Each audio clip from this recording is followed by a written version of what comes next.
ಜೈ ಶ್ರೀರಾಮ್, ಜೈ ಗುರುದೇವ್.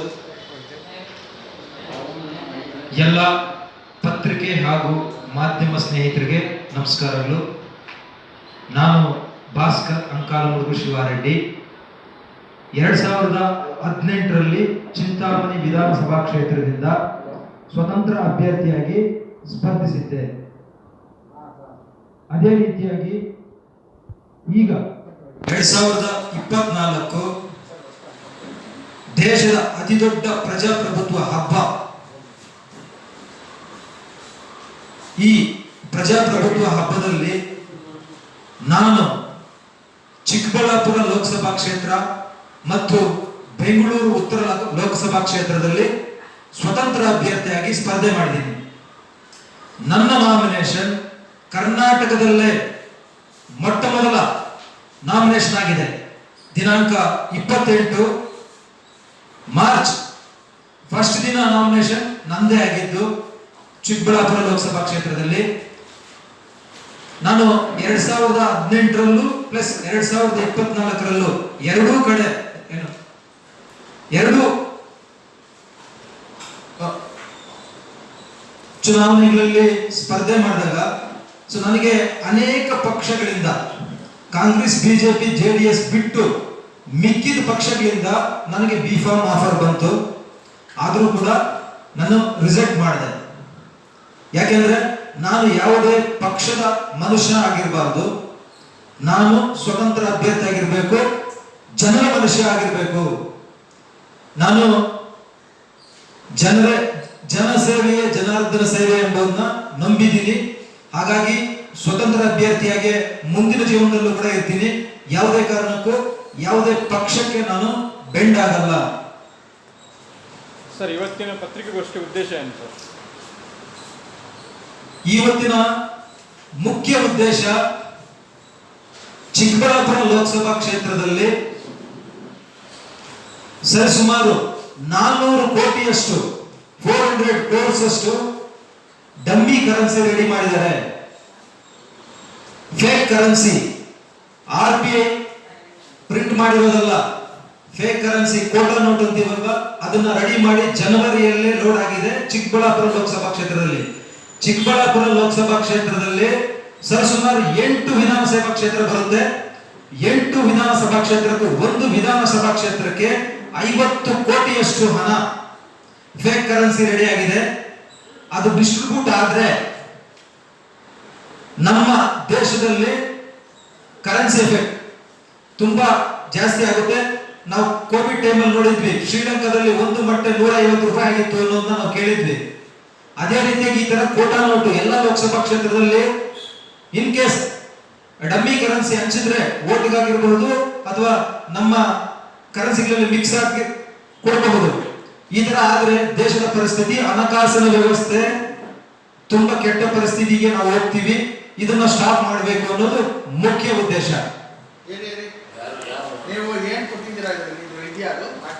ಅದು ನನಗೆ ನಿನ್ನೆ ತಿಳಿದಿದ್ದು, ನಾನು ಅಷ್ಟೊಂದು ಪ್ರಿಂಟ್ ಆಗಿತ್ತು.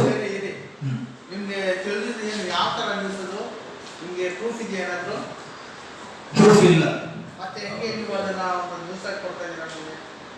ನಮ್ಗೆ ಸಿಕ್ಕಿರ್ತಕ್ಕಂಥ ಮಾಹಿತಿ ಮುಖಾಂತರ ಪಬ್ಲಿಕ್. ಹೌದು, ಹಣಕಾಸಿನ ವ್ಯವಸ್ಥೆ, ದೇಶದ ಹಣಕಾಸಿನ ವ್ಯವಸ್ಥೆ ಮೇಲೆ ತುಂಬಾ ಕೆಟ್ಟ ಪರಿಣಾಮ ಬೀಳುತ್ತೆ. ಆದ್ರೆ ನಿಮ್ಮ ಚಿಕ್ಕಬಳ್ಳಾಪುರಕ್ಕೆ ಬಂತು ಅಂತ ನಿಮ್ಗೆ ಗೊತ್ತಾಯ್ತು? ಯಾರ ಹತ್ರ ಬಂತು? ಯಾವ ಕ್ಯಾಂಡಿಡೇಟ್ ಹತ್ರ ಬಂತು? ಯಾವ ಪಕ್ಷದವ್ರ ಹತ್ರ ಬಂತು? ನಾನು ಸಾಮಾನ್ಯ ಪಬ್ಲಿಕ್ ಆಗಿದ್ದೀನಿ, ಸ್ವತಂತ್ರ ಅಭ್ಯರ್ಥಿ ಆಗಿದ್ದೀನಿ. ಏನು ರೈಟ್ ಟು ಸ್ಪೀಕ್ ಅಂತೀವಲ್ವಾ, ಅದರ ಮುಖಾಂತರ ನಾನು ಮಾಹಿತಿ ಮೇರೆಗೆ ನಾನು ನಿಮ್ಗೆ ತಿಳಿಸ್ತಾ ಇದ್ದೀನಿ. Right to speak. ಅದು ಬಿಡಿ, ವಾಕ್ ಸ್ವಾತಂತ್ರ್ಯ ಅದನ್ನು ಕೇಳ್ತಾ ಇಲ್ಲ. ನೀವು ಏನ್ ಬೇಕಾದ್ರೂ ಮಾತಾಡ್ಬೇಕು ಅಂತ ಇಲ್ಲ. ನೀವು ಮಾತಾಡ್ತಿರೋದು ಏನಂದ್ರೆ, ಇದನ್ನು ಬಿಟ್ಬಿಡ್ರಿ, ನೀವು ಕಂಟೆಸ್ಟ್ ಮಾಡೋದು ಪಾಪ ನೀವೆಲ್ಲ ಒಳ್ಳೆ ಕೆಲಸ ಮಾಡಿದ್ರೆ ಅದ್ರ ಬಗ್ಗೆ ಹೇಳ್ತಾ ಇಲ್ಲ. ಇಷ್ಟು ಕೋಟಿ ಫೇಕ್ ದುಡ್ಡು ಬಂದಿದೆ ಅಂತ ಅನ್ಬಿಟ್ರಲ್ಲ, ಹೆಂಗೆ, ಏನು ವಿಷಯ? ಸುಮ್ಮನೆ ಏನೋ ಬಾಯಿ ಬಂದಿದ್ದು ಮಾತಾಡೋದು. ನಿಜವಾಗ್ಲೂ ಇದು ಈಗ ನೀವು ಅದನ್ನೇ ನ್ಯೂಸ್ ಹಾಕ್ಕೊಡ್ತೀರಾ? ಯಾವುದು? ನೀವು ಕೊಡ್ತಕ್ಕಂಥ ಅದನ್ನೇ ನ್ಯೂಸ್ ಹಾಕಿ ತಗೋಬೋದು. ಇದೆಲ್ಲ ಬೇಡವಾ? ಅರ್ಥ ಆಗುತ್ತಾ ನಿಮ್ಗೆ? ಅರ್ಥ ಇದೆ. ಎಷ್ಟು ದೊಡ್ಡ ವಿಷಯ ಹೇಳ್ತಾ ಇದ್ದೀರಾ ನೀವು? ಹಣಕಾಸಿನ ವ್ಯವಸ್ಥೆ ಮೇಲೆ ಪರಿಣಾಮ ಬೀರುವಂತಹ ಎಷ್ಟು ಬಂದಿದೆ ಅಂದ್ರೆ ಸರ್ ಎಷ್ಟು ದುಡ್ಡು ಬಂದಿದೆ? 400 ಕೋಟಿಯಷ್ಟು ಒಂದು ವಿಧಾನಸಭಾ ಕ್ಷೇತ್ರಕ್ಕೆ 50 ಕೋಟಿಯಷ್ಟು ನಕಲಿ ನೋಟುಗಳು ಪ್ರಿಂಟ್ ಮಾಡಿದ್ದಾರೆ. ಇದನ್ನ ಜನರಿಗೆ ಹಂಚೋದಕ್ಕೆ ಮತಗಳಿಗೋಸ್ಕರ. ಯಾವ ಡಿನಾಮಿನೇಷನ್? 500, 200, 2000, 20, 50, 200, 500, 20, 50, 200, 500. ಓಕೆ. ನೀವೇನಾದ್ರು ನೋಟ್ ನೋಡಿದ್ದೀರಾ? ಇಲ್ಲ, 2023ರಲ್ಲಿ ನಮ್ಮ ಚಿಂತಾಮಣಿ ವಿಧಾನಸಭಾ ಕ್ಷೇತ್ರದ ಚಿನ್ನಸಂದ್ರ ಅನ್ನೋ ಗ್ರಾಮದಲ್ಲಿ 2 ಕೋಟಿ ರೂಪಾಯಿ ಸಿಕ್ಕಿತ್ತು. ಅದು ಕಲರ್ ಜೆರಾಕ್ಸು. ಆ ಕೇಸ್ ಏನಾಯ್ತು ಅಂತ ನನಗೆ ಇದುವರೆಗೂ ಗೊತ್ತಿಲ್ಲ, ಪಬ್ಲಿಕ್ ಕೂಡ ಬಂದಿಲ್ಲ. ಅದೇ ಆಧಾರವಾಗಿ ಜನವರಿಯಲ್ಲೇ ಇದನ್ನ ಲೋಡ್ ಮಾಡಿದರೆ ಚಿಕ್ಕಬಳ್ಳಾಪುರ ಲೋಕಸಭಾ ಕ್ಷೇತ್ರದಲ್ಲಿ ಇರೋದು ಒಂದು ಮಾಹಿತಿ. ಫೇಕ್ ಪ್ರಿಂಟ್ ಮಾಡಿ ಬಿಟ್ಟಿದ್ದಾರಲ್ಲ, ಯಾವ ಪಕ್ಷದವರು ಅಂತೀರಾ? ನಾನು ಹೇಳಲ್ಲ, ಅದು ನನ್ನ ಜವಾಬ್ದಾರಿ ಇಲ್ಲ. ನಾನು ಇಂಟೆಲಿಜೆನ್ಸ್ ಅಥವಾ ಇನ್ವೆಸ್ಟಿಗೇಷನ್ ಪೊಲೀಸ್ ಕ್ರೈಮ್ ಏನಾದ್ರು ಆಗಿದ್ರೆ ನಾನು ಆ ಮಾಹಿತಿ ನಾನು ಕೊಡಬಹುದು. ನಿಮ್ಮನ್ನ ಪಾಪ ನಾವು ಬೇರೆ ಮಾಡ್ತಿಲ್ಲ, ನಮ್ಗೆ ಇನ್ಫಾರ್ಮೇಶನ್ ಬೇಕು. ನಿಜವಾಗ್ಲೂ ದುಡ್ಡು ನಾನು ಬಂದಿದೆ ಅಂದಾಗ, ಇಷ್ಟು ದುಡ್ಡು ಬಂದಿದೆ ಅಂದಾಗ ಏನು ಅದೇನು ಅದಕ್ಕೇನಾದ್ರೂ ಆಧಾರ ಇದೆಯಾ ಅಂತ ನಾವು ಕೇಳ್ತಾ ಇದ್ದೀವಿ ಅಷ್ಟೇ. ಆಧಾರ ಕೊಡೋದಕ್ಕೆ ಹೇಳೋದು ನಿಜ ಅಂತ ಎಲ್ಲರೂ ಮಾತಾಡ್ಕೊಂತಾರೆ, ನಮಗೂ ಅನ್ಸ್ಬೋದು. ಒಂದು ಪ್ರೆಸ್ ಮೀಟ್ ಬಂದು ನೀನ್ ಅಥೆಂಟಿಕ್ ಆಗಿ ಹಂಗೆ ಹೇಳೋದಿಕ್ಕೆ ಆಗಲ್ಲ. ಮಾಹಿತಿ ಇಲ್ಲ ಅಂದ್ರೆ ನಾನು ಮಾತಾಡಕ್ಕೆ ನೀನು ಹೇಳ್ಕೊಂಡು ನೀನು ಹೇಳಿದ್ಯಾ ಅಂತ ಅಂದ್ಬಿಟ್ಟು ಪ್ರೆಸ್ ನೋಟಲ್ಲೂ ಇಲ್ಲದೆ ಏನು ಇದೆ. ನಾವು ಪೇಪರ್ ಅಂತಂದ್ರೆ ಏನು ಡೂಪ್ಲಿಕೇಟ್ ಅಲ್ಲ, ಅದು ಯಾವುದೇ ಆಗಲಿ ನ್ಯೂಸ್. ಖಂಡಿತ ನನಗೆ ಸಿಕ್ಕಿರ್ತಕ್ಕಂಥ ಮಾಹಿತಿ ಮೇಲೆ ತಿಳಿಸಿದ್ದೀನಿ.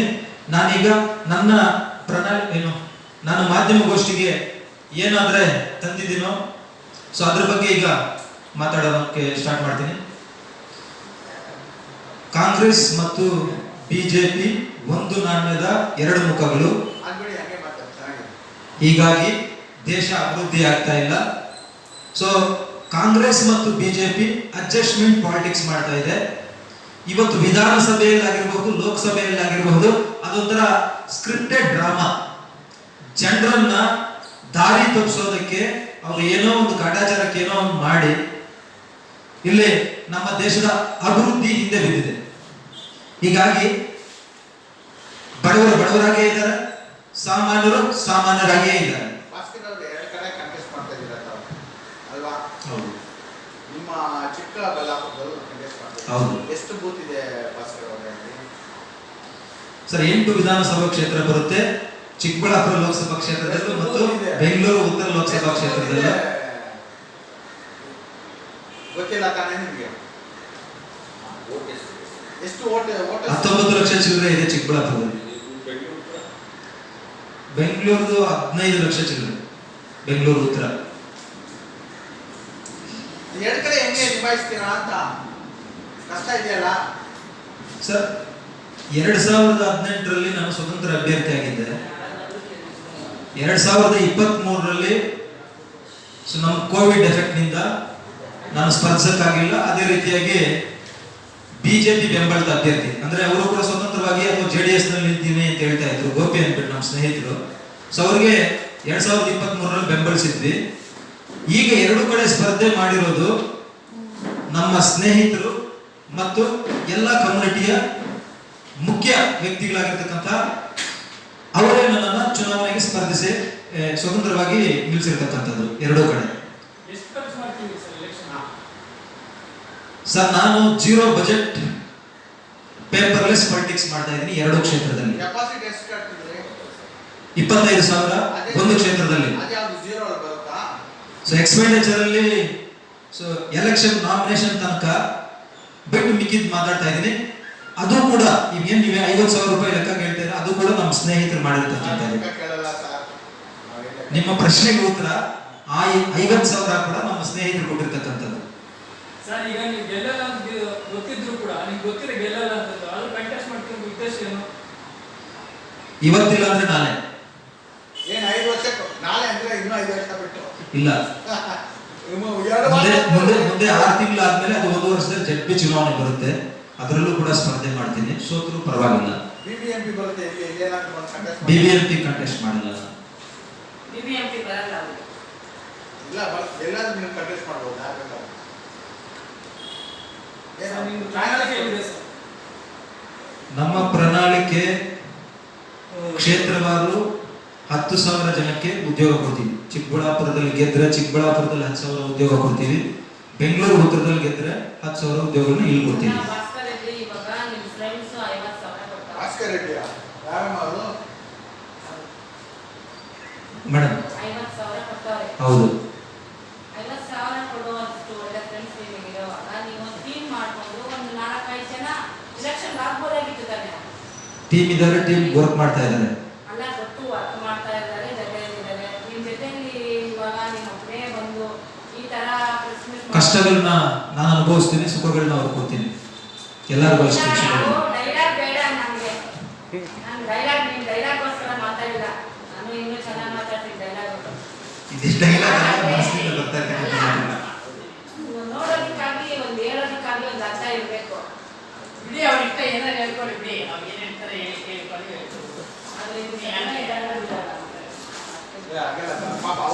ಪ್ರಣಾಳಿಕೆ ಮಾತಾಡ್ತಾರೆ. ಸಪೋರ್ಟ್ ಮಾಡಬೇಕು ಅಂತ ಇದೀವಲ್ಲ, ಅದಕ್ಕೆ ಕ್ವಶ್ಚನ್ ಮಾಡ್ತೀವಿ. ಖಂಡಿತ ನೀವು ಕೇಳೋದ್ರಲ್ಲಿ ನಿಮ್ಮ ಎಲ್ಲ ಪ್ರಶ್ನೆಗಳು ನಾನು ಉತ್ತರ ಕೊಡ್ತೀನಿ. ನಿಮ್ಮಷ್ಟು ಧೈರ್ಯ ನಮ್ಗೆ ಬಂದಿಲ್ವಲ್ಲ ಕಂಟೆಸ್ಟ್ ಮಾಡೋದು. ಸರ್, ಇದು ಸ್ವತಂತ್ರ ಭಾರತ ದೇಶ, 75 ವರ್ಷ ಆಗಿದೆ ಸ್ವತಂತ್ರ. ಯಾರು ಅಂದ್ರೆ ಸ್ವತಂತ್ರವಾಗಿ ಬದುಕಕ್ಕಂತ ಅವಕಾಶ ಇದೆ, ಅದನ್ನೇ ನಾವು ಡೆಮಾಕ್ರಸಿ ಅಂತೀವಿ. ಸೊ ಅಂಬೇಡ್ಕರ್ ಅವರು ನಮ್ಮ ಸಂವಿಧಾನವನ್ನು ರಚನೆ ಮಾಡಿದ್ದಾರೆ, ಅಂಬೇಡ್ಕರ್ ಅವರ ತಂಡ. ಸೊ ಆ ಕಾರಣದಿಂದ ನೀವು ಕೂಡ ನಿಲ್ಲಿ ಅಂತೇಳಿ ನಾನು ಮನವಿ ಮಾಡ್ತೀನಿ. ಸೊ ನನ್ನ ಸಿಂಬಲ್ ಟೈಲರ್ ಮಿಷನ್, ಬಟ್ಟೆ ಹೊಲಿಗೆ ಅಂತ, ಸಿವಿಂಗ್ ಮಿಷನ್. ಸರ್, ಇದು ಕೇವಲ ಸಿವಿಂಗ್ ಮಿಷನ್ ಒಂದು ಸಿಂಬಲ್ ಅನ್ನೋದಕ್ಕಿಂತ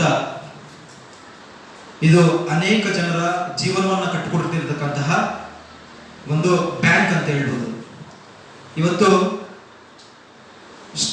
ಗೃಹಿಣಿಯರು ಒಂದು ಸಂಸಾರಗಳನ್ನ ನಡೆಸ್ತಾ ಇದ್ದಾರೆ ಈ ಟೈಲರ್ ಮಿಷನ್ ಇಂದ. ಈ ಬಟ್ಟೆ ಹೊಲಿಯುವ ಯಂತ್ರದಿಂದ, ಅದು ಮೆಷಿನ್ ಅಲ್ಲ, ಹೊಲಿಗೆ ಯಂತ್ರ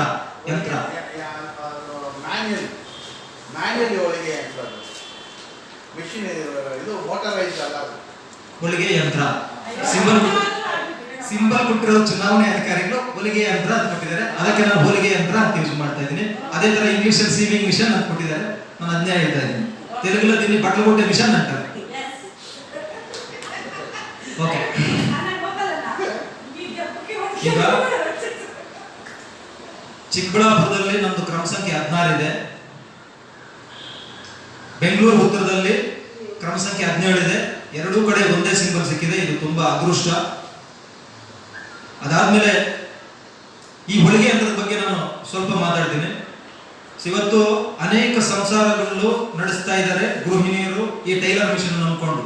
ಅನೇಕ ಜನರಿಗೆ ಇವತ್ತು ನಮ್ಮ ದೇಶದಲ್ಲಿ ಉದ್ಯೋಗಗಳಿಲ್ಲ, ಆದ್ರೆ ಇದೇ ಅವರೇ ಒಂದು ಕಂಪನಿ ತರ, ಅವರೇ ಒಂದು 4-5 ಜನಕ್ಕೆ ಉದ್ಯೋಗಗಳನ್ನು ಕೊಟ್ಟು ಅವರ ಸಂಸಾರಗಳನ್ನ ನಿಭಾಯಿಸ್ತಾ ಇದ್ದಾರೆ, ಸ್ಕೂಲ್ ಫೀಸ್ಗಳು ಕಟ್ತಾ ಇದ್ದಾರೆ. ಈ ಹೊಲಿಗೆ ಯಂತ್ರ ತುಂಬಾ ಅವಶ್ಯಕತೆ ಇದೆ. ಸೊ ಹೊಲಿಗೆ ಯಂತ್ರಕ್ಕೆ ನಾನು ಪ್ರತಿಯೊಂದು ಮತದಾರರಲ್ಲೂ ಮತ ಹಾಕಿ ಅಂತೇಳಿ ಕೇಳ್ಕೊಂತ ಇದ್ದೀನಿ. ನಾನು ಸಾಮಾನ್ಯ ಬಡವ ರೈತ ಕುಟುಂಬದಿಂದ ಬಂದಿದ್ದೀನಿ, ನನಗೆ ಎಲ್ಲ ಕಷ್ಟಗಳು ಗೊತ್ತಿವೆ. ಸೊ ನನಗೆ ಒಂದು ಅವಕಾಶ ಕೊಡಿ ಅಂತೇಳಿ ನಾನು ಎಲ್ಲರ ಹತ್ರನೂ ಕೇಳ್ಕೊಳ್ಳೋದಕ್ಕೆ ಇಷ್ಟಪಡ್ತೀನಿ. ನೀವು ಗೆದ್ಬಿಟ್ಟ ಮೇಲೆ ಜನಕ್ಕೆ ಏನ್ ಮಾಡ್ಲಿಕ್ಕೆ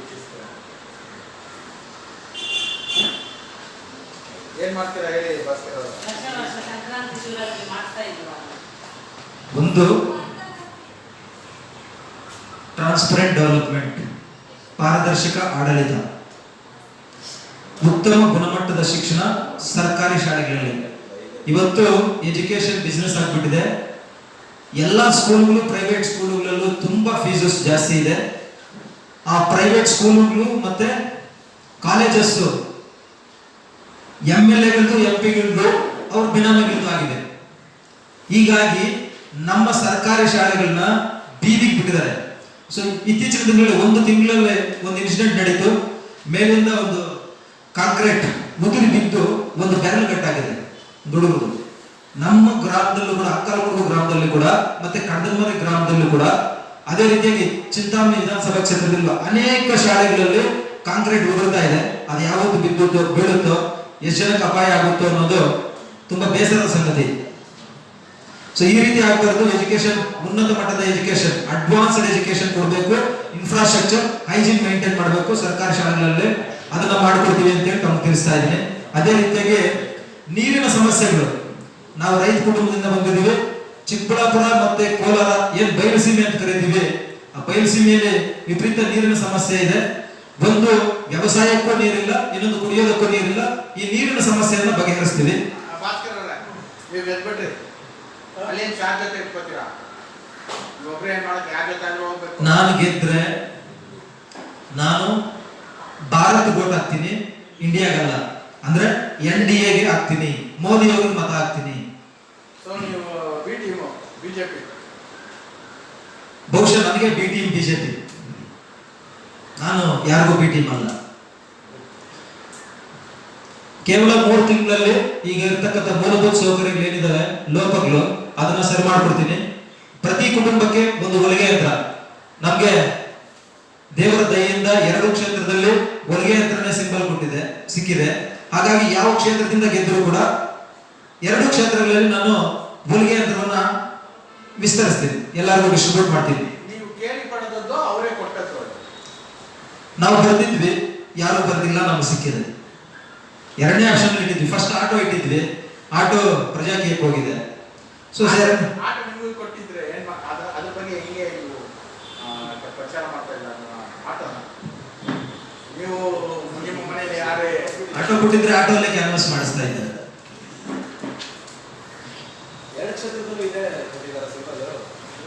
2 ಕ್ಷೇತ್ರಗಳಲ್ಲಿ ಹೊಲಿಗೆ ಯಂತ್ರ, ಸಿವಿಂಗ್ ಮಿಷನ್, ಬಟ್ಲಗುಡ್ಡೆ ಮಿಷನ್.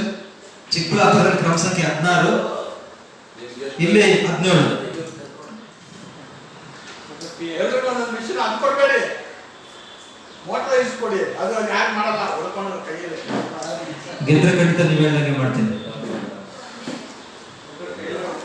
ಇವತ್ತಿನ ಸಾಮಾನ್ಯ ಮತ್ತು ಬಡವರ ಎಲ್ಲ ಸಾಲವನ್ನ ಮನ್ನಾ ಮಾಡಲಾಗುವುದು.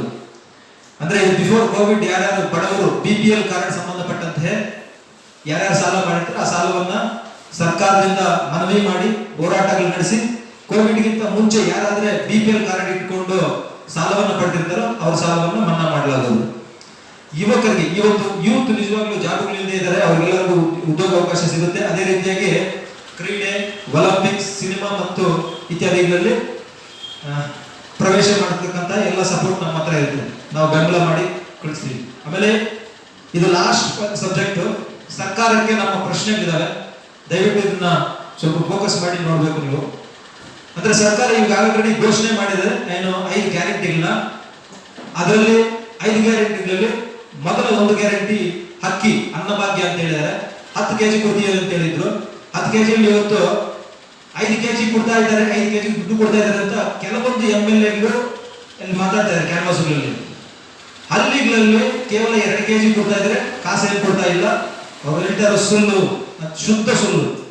ಸೊ ಈ ತರ ಹೇಳೋದು ತಪ್ಪು. ಪ್ಲಸ್ 10 kg ಕೊಳ್ಳಿ ರೈತರಿಗೆ, ಯಾಕಂದ್ರೆ ಗ್ಯಾರಂಟಿ ಅನೌನ್ಸ್ ಮಾಡಿದ್ಮೇಲೆ ಸೆಂಟ್ರಲ್ ಗೌರ್ಮೆಂಟ್ ಕೊಡುತ್ತೋ ಇಲ್ವೋ, ಅವ್ರು ಗ್ಯಾರಂಟಿ ಘೋಷಿಸಿದಾರ, ಪ್ರಣಾಳಿಕೆ ಕೊಟ್ಟಿದ್ರೆ ದಯವಿಟ್ಟು ಕೊಡ್ಬೇಕು ಅಂತ ಮನವಿ ಮಾಡ್ತೀವಿ. 5 kg ಕೊಡ್ತಾ ಇಲ್ಲ ಹಳ್ಳಿಗಳಲ್ಲಿ.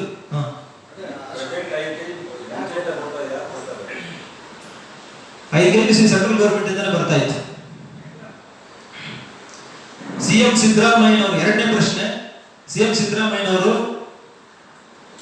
2013ರಿಂದ 18 ತನಕ CM ಆಗಿ ಮುಖ್ಯಮಂತ್ರಿಗಳಾಗಿದ್ರು ಈ ರಾಜ್ಯಕ್ಕೆ. ಆ ಸಂದರ್ಭದಲ್ಲಿ ಕಡೆ ಬಜೆಟ್ ನಲ್ಲಿ ಬೆಂಗಳೂರಲ್ಲಿ ಜಾಸ್ತಿ ಟ್ರಾಫಿಕ್ ಇದೆ, ಆ ಕಾರಣದಿಂದ ಏನು ದೊಡ್ಡ ಅಂಬುಲೆನ್ಸ್ಗಳು ಹೋಗಕ್ ಆಗ್ತಾ ಇಲ್ಲ ಟ್ರಾಫಿಕ್ ನಲ್ಲಿ. ಅದಕ್ಕೆ ಮೊಬೈಲ್ ಅಂಬುಲೆನ್ಸ್ ರಾಯಲ್ ಎನ್ಫೀಲ್ಡ್ ಗಾಡಿಗೆ ಒಂದು ಟ್ರಾಲಿ ಫಿಕ್ಸ್ ಮಾಡಿ ಕೊಟ್ಟಿದ್ರು. 150 ಕೋಟಿ ಘೋಷಣೆ ಮಾಡಿದ್ರು ಲಾಸ್ಟ್ ಬಜೆಟ್ ನಲ್ಲಿ. ಆದ್ರೆ ಅದು 2021ಕ್ಕೆ ಕಾಣಿಸ್ಲಿಲ್ಲ. ಇವತ್ತು ಇಲ್ಲವೇ ಇಲ್ಲ. 150 ಕೋಟಿ ಯಾರ್ಯಾರು ಕೊಟ್ಬಿಟ್ರು ಏನೋ ಗೊತ್ತಿಲ್ಲ. ಒಂದು ತಿಂಗಳು 2 ತಿಂಗಳು ಆ ಮೊಬೈಲ್ ಅಂಬುಲೆನ್ಸ್ ಬೆಂಗಳೂರಲ್ಲಿ ಕಾಣಿಸ್ತು, ಮತ್ತೆ ಕಾಣಿಸ್ತಾ ಇಲ್ಲ. ಸೊ ಅದೇನಾಗಿದೆ ಅನ್ನೋದು ಅವರೇ ಆನ್ಸರ್ ಮಾಡಬೇಕು. ಇವತ್ತು ನಮ್ಮ ಬಟ್ಲಹಳ್ಳಿಯಲ್ಲಿ ನಮ್ಮ ಹಾಸ್ಪಿಟಲ್, ಸರ್ಕಾರಿ ಹಾಸ್ಪಿಟಲ್ ಬಟ್ಲಹಳ್ಳಿ ಚಿಂತಾಮಣಿಯಲ್ಲಿ 2 ಕಡೆ ಇದೆ ನಮ್ಮ ವಿಧಾನಸಭಾ ಕ್ಷೇತ್ರ ಮತ್ತು ತಾಲೂಕಲ್ಲಿ. ಆ 2 ಕಡೆ ಇರತಕ್ಕಂಥ ಆಂಬುಲೆನ್ಸ್ಗಳು ತುಂಬಾ ಹಳೆ ಆಂಬುಲೆನ್ಸ್ಗಳು, 1980s ಆಂಬುಲೆನ್ಸ್ಗೆ ಕಾರ್ಬನ್ ಡೈಆಕ್ಸೈಡ್ ಎಷ್ಟು ರಿಲೀಸ್ ಮಾಡುತ್ತೆ ಅಂತಂದ್ರೆ ಅದನ್ನ ಮೆಜರ್ ಮಾಡಿದ್ರೆ, ಎಮಿಷನ್ ಟೆಸ್ಟ್ ಮಾಡಿದ್ರೆ ಆ ಗಾಡಿನೇ ಬಿಸಾಕ್ಬೇಕು, ಗಾಡಿನೇನು ಗುಜರಿಗೆ ಹಾಕ್ಬೇಕು, ಸ್ಕ್ರಾಪ್ ಹಾಕ್ಬೇಕು. ಆ ತರ ಆಂಬುಲೆನ್ಸ್ ಇದ್ದಾರೆ. 150 ಕೋಟಿ ಎಲ್ಲೋ ಇತ್ತು ಸಿದ್ದರಾಮಯ್ಯ ಅವರೇ ಅಂತೇಳಿ ಪ್ರಶ್ನೆ ಮಾಡ್ತಾ ಇದೀವಿ. ಅದೇ ರೀತಿಯಾಗಿ DCM DK ಶಿವಕುಮಾರ್ ಅವರು ಮಾತಿದ್ರೆ ನಾವು ಬೆಂಗಳೂರಿನ ಬ್ರ್ಯಾಂಡ್ ಬೆಂಗಳೂರು ಅಂತ ಹೇಳಿ ಹೇಳ್ತಾರೆ ನ್ಯೂಸ್ಗಳಲ್ಲಿ, ಪ್ರೆಸ್ಗಳಲ್ಲಿ. ಆದರೆ ಬೆಂಗಳೂರಲ್ಲಿ ಇವತ್ತು ಹೆಚ್ಚಿನ ಟ್ರಾಫಿಕ್, ನೀರು ಕೊಡ್ತಾ ಇಲ್ಲ, ಕರೆಂಟ್ ಇಲ್ಲ, ಶುದ್ಧವಾದಂತ ವಾತಾವರಣ ಇಲ್ಲ, ರಾಶಿಗಟ್ಟಲೆ ಗಲೀಜು ಮತ್ತು ದುರ್ವಾಸನೆ. ನಾವಿವತ್ತು ಟೂ ವೀಲರ್ ಕಾರುಗಳು ಎಲ್ಲರೂ ಈ ಹೆಬ್ಬಾಳ ಕೆರೆಗಿದೆ, ಯಾವ ಕೆರೆ ಹತ್ರ ಯಾವ ಪಾರ್ಕ್ ಹತ್ರ ಹೋದ್ರು ಕೂಡ ತುಂಬಾ ಗಲೀಜು, ತುಂಬಾ ದುರ್ವಾಸನೆ. ಇದೇ ನಮ್ಮ ಬ್ರ್ಯಾಂಡ್ ಬೆಂಗಳೂರು ಅಂತಂದ ನಾನು ಡಿ ಕೆ ಶಿವಕುಮಾರ್ನ ಪ್ರಶ್ನೆ ಮಾಡಕ್ಕೆ ಇಷ್ಟಪಡ್ತೀನಿ.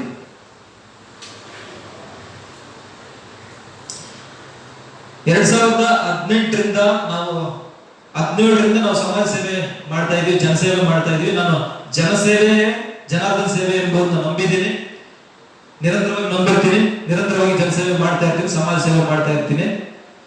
ಸೊ ನಾನೇನೀಗ ನಿಮ್ಗೆ ಪತ್ರಿಕಾಗೋಷ್ಠಿಗೆ ಒಂದು 2 ಪೇಪರ್ ಕೊಟ್ಟಿದ್ದೀನಿ.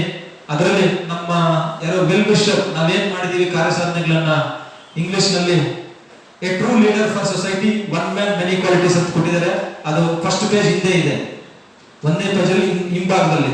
ದಯವಿಟ್ಟು ತಾವು ಓದ್ಬೇಕು ಅಂತೇಳಿ ನಾನು ಕೋರ್ಕೊತಾ ಇದ್ದೀನಿ.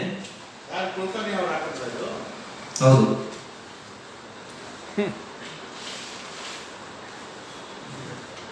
ಅದಾದ್ಮೇಲೆ ನಮ್ಮ ಟೀಮ್, ನಮ್ಮ ತಂಡ ಲಾಸ್ಟ್ ಅಲ್ಲಿ ಏನೋ ಒಂದು 9 ಪಾಯಿಂಟ್ ಮೆನ್ಷನ್ ಮಾಡಿದ್ದಾರೆ. ಅದನ್ನು ಕೂಡ ತಾವು ಗಮನಿಸಬೇಕು. ಅದೆಲ್ಲ ನಿಜಾನೇ. ಟ್ರೂ ಲೀಡರ್ ಅದು ಕೂಡ ನಾವು ಕೋವಿಡ್ ಅಲ್ಲಿ ಅನೇಕ ಕೆಲಸ ಮಾಡಿದೀವಿ ಸರ್. ಕೋವಿಡ್ ನಲ್ಲಿ ನಾವು ಪ್ರಾಣಿ ಪಕ್ಷಿಗಳು ಕೂಡ ನೀರಿನ ವ್ಯವಸ್ಥೆ, ಆಹಾರದ ವ್ಯವಸ್ಥೆ ಮಾಡಿದೀವಿ ನಮ್ಮ ತಾಲೂಕಿಗೆ ಸಂಬಂಧಪಟ್ಟಂತೆ. ಯಾಕಂದ್ರೆ ಕೋವಿಡ್ ಅಲ್ಲಿ ಆ ತಾಲೂಕಿನಲ್ಲಿ ಮಾತ್ರ ತಿರುಗಾಡಕ್ಕೆ ಮಾತ್ರ ಅವಕಾಶ ಇತ್ತು. ತಹಸೀಲ್ದಾರ್ ಹತ್ರ ಪರ್ಮಿಷನ್ ತೆಗೆದುಕೊಂಡು ತಹಸೀಲ್ದಾರ್ ಕೂಡ ನಮ್ಮೂರಿಗೆ ನಮ್ಮ ಮನೆಗೆ ಬಂದಿದ್ರು. ಅವರ ಮುಖಾಂತರನೇ ಆ ಕಿಟ್ಸ್ ನ ಲಾಂಚ್ ಮಾಡಿಸಿದ್ವಿ, ಅವರೇ ಲಾಂಚ್ ಮಾಡಿಕೊಟ್ರು. ಪಾಪ ಅವರು ಕೂಡ ಸೋಪು ಮತ್ತೆ ಮಾಸ್ಕ್ಗಳನ್ನ ಸಪೋರ್ಟ್ ಮಾಡಿದ್ರು.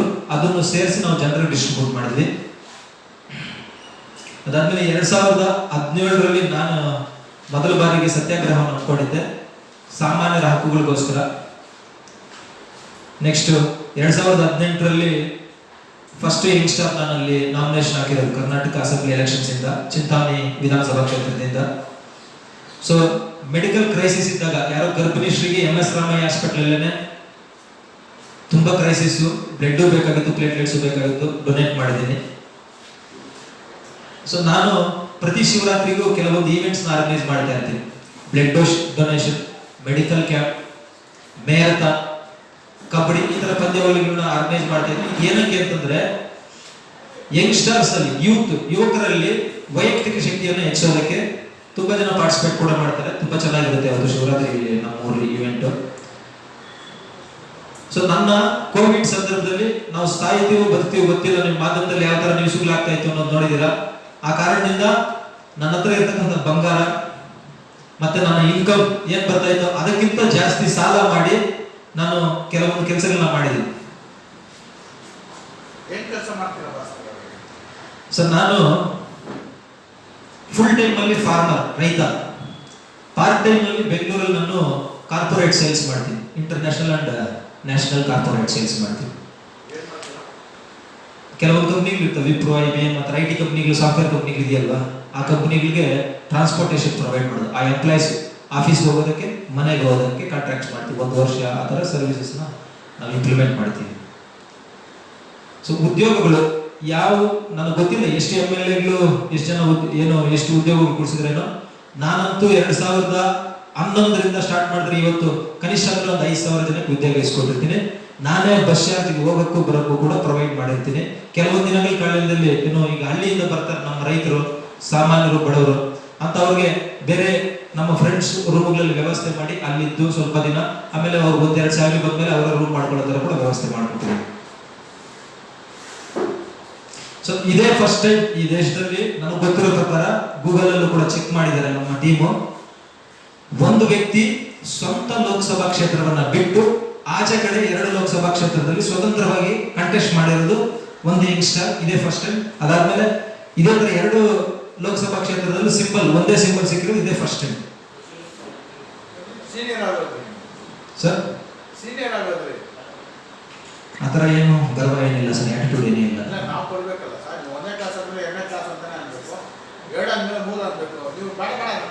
ಅದಾದ್ಮೇಲೆ ಕೋವಿಡ್ ಸಂದರ್ಭದಲ್ಲಿ ನಮ್ಮ 3 ಹುಡುಗರು ಕೆಲವೊಂದು ವ್ಯಕ್ತಿಗಳು ಸೇರಿ ಸರ್ ಸುಮಾರು 1,000 ಗಿಡಗಳನ್ನ ನಾವು ನೆಟ್ಟಿದ್ದೀವಿ. ರಸ್ತೆ ಬದಿ ಪಕ್ಕದಲ್ಲಿ ಅಶೋಕ್ ಚಕ್ರವರ್ತಿ ಅವರು ಸೂಚಿಸಿದಂತೆ ನೆರಳು ಇರಬೇಕು ಅನ್ನೋ ಮಾರ್ಗಸೂಚನೆಯಂತೆ ದಾರಿ ಪಕ್ಕದಲ್ಲಿ ಗೌರ್ಮೆಂಟ್ ಜಾಗದಲ್ಲೇ ಮರಗಿಡಗಳನ್ನು ನೆಟ್ಟಿದ್ದೀವಿ. ಸೊ ಈ ತರದ ತುಂಬಾ ಒಳ್ಳೆ ಕೆಲಸಗಳನ್ನ ಮಾಡಿದೀವಿ. ನಿಮ್ಮೆಲ್ಲರ ಆಶೀರ್ವಾದ ನನ್ನ ಮೇಲೆ ಇರಲಿ. ಆಮೇಲೆ ನನಗೀಗ ಈಗ ನೋಡಿ, ಚಿಕ್ಕಬಳ್ಳಾಪುರದಲ್ಲಿ, ಬೆಂಗಳೂರಲ್ಲೂ ಕೂಡ ತುಂಬಾ ದೊಡ್ಡ ದೊಡ್ಡ ಸ್ಟಾರ್ಸ್ ಎಲ್ಲ ಬಂದು, ಸೆಲೆಬ್ರಿಟೀಸ್ ಎಲ್ಲ ಬಂದು ಕ್ಯಾನ್ವಾಸ್ ಮಾಡ್ತಾ ಇದ್ದಾರೆ. ನಮ್ಮ ಸ್ಟಾರ್ಸು, ನಮ್ಮ VIP ಎಲ್ಲ ಕೂಡ ಪ್ರತಿಯೊಂದು ಮತದಾರ, ಪ್ರತಿಯೊಂದು ರೈತ, ಪ್ರತಿಯೊಂದು ಬಡವ, ಪ್ರತಿಯೊಂದು ಸಾಮಾನ್ಯ ಎಲ್ಲರೂ ಕೂಡ ನಮ್ಮ ಸ್ಟಾರ್ ಕ್ಯಾಂಪೇನರ್ಸ್ ಅವರವರೇ ಈಗ ಚರ್ಚೆ ಮಾಡ್ತಾ ಇದ್ದಾರೆ. ಅಲ್ಲಿಂದ ಈಗ ಚಿಕ್ಕಬಳ್ಳಾಪುರ ಲೋಕಸಭಾ ಕ್ಷೇತ್ರದಲ್ಲಿ ಕ್ಯಾಂಡಿಡೇಟ್ ವೈಸ್ ಏನ್ ಮಾತಾಡ್ಕೊಂತ ಇದ್ದಾರೆ ಅಂದ್ರೆ ಜನರು, ಡಾಕ್ಟರ್ ಕೆ ಸುಧಾಕರ್ ಅವ್ರನ್ನ ಜಂಪಿಂಗ್ ಜಪಾಂಗ್ ಅಂತ ಇದ್ದಾರೆ. ಯಾಕೆ ಅಂತಂದ್ರೆ ಕಾಂಗ್ರೆಸ್ ಅಲ್ಲಿ ಇದ್ರು, ಗೌರ್ಮೆಂಟ್ ಬೀಳ್ಸಿದ್ರು, ಬಿಜೆಪಿಗೆ ಹೋದ್ರು. ಈಗ ಮತ್ತೆ ಗೆದ್ರೆ ಏನೋ ಈ ಸೆಂಟ್ರಲ್ ಅಲ್ಲಿ ಈಗ ತಗಡಿ ತರ ಆಟ ಆಡ್ತಾ ಇತ್ತು ಗೌರ್ಮೆಂಟ್, ಎಲ್ಲರೂ ಈಕ್ವಲ್ ರೇಸ್ ಅಲ್ಲಿ ಇದ್ರೆ ಬೇಕಿದ್ರೆ ಕಾಂಗ್ರೆಸ್ ಜಂಪ್ ಆಗ್ಬಿಡ್ತಾರೆ ಮನುಷ್ಯ. ಇದನ್ನ ಅಲ್ಲಿ ಆಲ್ರೆಡಿ ಚರ್ಚೆ ಮಾಡ್ತಾ ಇದ್ದಾರೆ. ಅದೇ ರೀತಿಯಾಗಿ MS ರಕ್ಷಣಾ ರಾಮಯ್ಯ ಅವರ ಬಗ್ಗೆ ಕೂಡ ಮಾತಾಡ್ತಾರೆ. ವಿಶ್ವನ್ ಸಹಕಾರ ಜನರ ಹತ್ರ ಇರ್ತಾನ, ಜನರ ಸೇವೆ ಮಾಡ್ತಾನ ಗೆದ್ದಾದ್ಮೇಲೆ ಅನ್ನೋದು ಅಲ್ಲೂ ಕೂಡ ಸ್ಟಾರ್ಟ್ ಆಗಿದೆ. ಇಲ್ಲಿ ರಾಜು ಗೌಡ್ರು ಕಾಂಗ್ರೆಸ್ ನಿಂದ ನಿಂತಿದ್ದಾರೆ, ಶೋಭಾ ಕರಂದ್ಲಾಜೆ ಅವರು ನಿಂತಿದ್ದಾರೆ. ಕೆಲವೊಂದು ವ್ಯಕ್ತಿಗಳು ನಮ್ಗೆ ನಾಮಿನೇಷನ್ ಕೂಡ ಸಪೋರ್ಟ್ ಮಾಡಿದ್ದಾರೆ. ನಂದೀಶ್ ರೆಡ್ಡಿ ಅವರ ಅಭಿಮಾನಿಗಳು, ಸದಾನಂದ ಗೌಡ ಸಾಹೇಬ್ರ ಅಭಿಮಾನಿಗಳು, ಅವರು ನಾಮಿನೇಷನ್ ಬಂದು ಹಾಕ್ಸಿದ್ದಾರೆ. ಅವರು ಡಿಸ್ಕಸ್ ಮಾಡೋದೇನಂದ್ರೆ, ಎಲ್ಲಿಂದ ನಾವು ಬಂದು ಇವ್ರು ಏನ್ ಮಾಡ್ತಾರೆ, ಅಭಿವೃದ್ಧಿ ಮಾಡ್ತಾರೆ. ನಿಜವಾಗ್ಲು ಈಗ 75 ವರ್ಷಗಳಿಂದ ಯಾವುದಾದ್ರೂ MP ಕ್ಯಾಂಡಿಡೇಟ್ ಕ್ಷೇತ್ರದಲ್ಲಿ ಕೆಲಸ ಮಾಡಿರೋದು ನಮ್ಮ ದೇಶದಲ್ಲಿ ಯಾರು ಇಲ್ಲ. ನಾನು ಜನಸೇವೆ, ಜನರ ಸೇವೆ ನಂಬಿದ್ದೀನಿ. ನಾನು 365 days 24 hours ಇರ್ತೀನಿ, 16 ಅವರ್ ಕೆಲಸ ಮಾಡ್ತೀನಿ. ಕ್ಷೇತ್ರದಲ್ಲಿ ಗುಣಮಟ್ಟದ ಏನು ಅಡ್ವಾನ್ಸ್ಡ್ ಡೆವಲಪ್ಮೆಂಟ್ ಮಾಡ್ಕೊಡ್ತೀನಿ ಅಂತೇಳಿ ಪ್ರಾಮಿಸ್ ಮಾಡ್ತಾ, ಜೈ ಜವಾನ್ ಜೈ ಕಿಸಾನ್, ಎಲ್ಲರಿಗೂ ಧನ್ಯವಾದಗಳು.